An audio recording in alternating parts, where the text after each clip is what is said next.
Good morning दोस्तों। पिछले 10 दिन से अगर हम देखें तो बहुत ही एक अच्छा अपर मूव देखने को मिला है अपने को। तो क्या आगे भी ये अपर मूव कंटिन्यू रहेगा? अभी देखते हैं।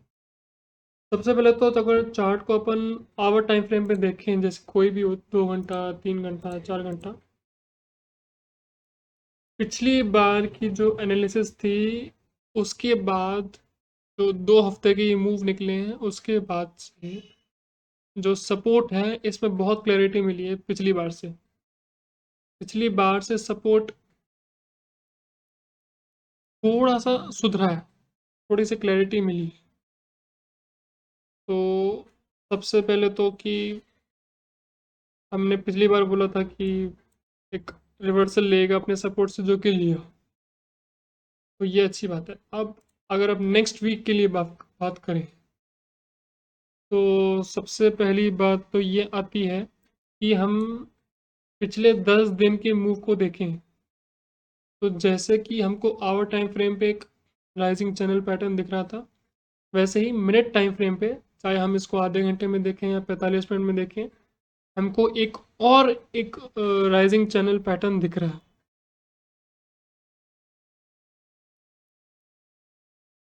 जिसका अभी तक ब्रेकआउट नहीं आया है। लास्ट क्लोजिंग दी है इसने थर्सडे को, एक बहुत तगड़ा रिवर्सल देकर। जैसे ही अपने रेजिस्टेंस के पास गया, बहुत तगड़ा एक रिवर्सल दिया और अपने नीचे आ गया, कम से कम 400 पॉइंट नीचे गिर गया। तो ये एक, मैं एक पॉसिबिलिटी लेकर चलूँगा कि ये जो अपर ट्रेंड अभी तक पिछले 2 हफ्ते से बना है, ये शायद आगे कंटिन्यू रहे। तो अगर हम नेक्स्ट वीक के लिए बात करें, तो हमारे पास अब 3 ऑप्शंस हैं, 3 मूव एक्सपेक्ट करेंगे, क्योंकि एक राइजिंग चैनल के अंदर है। तो पहला मूव हम मान लेके चलेंगे कि अगले हफ्ते तक ये इसी रेंज के अंदर है, रेजिस्टेंस के अंदर और सपोर्ट के अंदर। पहला ऑप्शन तो ये। दूसरा ऑप्शन ये है कि अगर ब्रेकआउट होता है, तो हो सकता है कि ये अपने रेजिस्टेंस को तोड़ के अपना ब्रेकआउट ऊपर की तरफ दे। और तीसरा ऑप्शन ये है कि अगर ब्रेकआउट ऊपर नहीं होता तो नीचे की तरफ हो सकता है। नीचे की तरफ हो सकता है तो डाउनवर्ड मूव देखने को मिलेगा। पॉइंट आता है कि अगर ब्रेकआउट होता है तो उसका टारगेट क्या होगा। तो राइजिंग चैनल पैटर्न में जो होता है, अंदर का जो डिस्टेंस होता है, जो कि यहाँ से यहाँ तक है, वो होता है इसका टारगेट।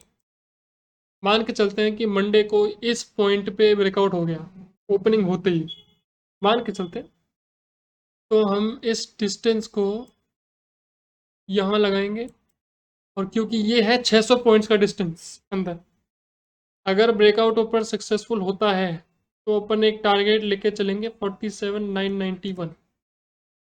ठीक है। अभी ब्रेकआउट हुआ नहीं है, इसीलिए मैं एक एज एन एग्जांपल दे रहा हूँ। अगर होता है तो वही सेम चीज़ अपन अगर देखें कि ऊपर की जगह नीचे का ब्रेकआउट होता है, तो हम इसको नीचे लगा देंगे। मान लेते हैं यहाँ ब्रेकआउट होता है तो यहाँ पे लगा देंगे, और ये जो डिस्टेंस है, ये होगा अपना टारगेट। तो ब्रेकआउट कहीं भी हो, हमारे पास 600 पॉइंट्स का एक मूव रहेगा ब्रेकआउट के बाद। अगर मेरी एनालिसिस के हिसाब से मैं बोलूँ, तो शायद मेरे को लगता है कि ये एक अपर मूव में ही रहेगा, इसी रेंज में रहना चाहिए। और हो सकता है कि ये अपने रेजिस्टेंस को तोड़ दे, पॉसिबिलिटी है। अगर तोड़ता है तो फिर वही बात है कि जो 600 पॉइंट्स का मूव है वो शायद मैं एक्सपेक्ट करूँगा। बट ये मेरी कोई भी कंफर्मेशन नहीं है, ये मैं एक पॉसिबिलिटी बता रहा हूँ कि ये हो सकता है, और ये नहीं भी हो सकता। मैं तो सिर्फ एक एनालिसिस कर रहा हूँ। तो नेक्स्ट वीक का जो मूव है, ओवरऑल अगर मैं वीक करूँ तो इस रेंज के अंदर रहना चाहिए। एक अपर ट्रेंड है, बहुत अच्छा ट्रेंड चल रहा है। ठीक है? अगर ब्रेकआउट होता भी है, तो मेरे ख्याल से शायद ये अपने रेजिस्टेंस को ब्रेक करके एक अपर और बढ़िया ऊपर का मूव दे सकता है। जहाँ ब्रेकआउट होगा वहाँ अपन 600 पॉइंट्स का डिस्टेंस लगा देंगे, टूल मतलब जो ट्रेंड लाइन है। और उसके बाद जहाँ पे होगा, लाइन ख़त्म होएगी, वहाँ पे अपना टारगेट लगा देंगे।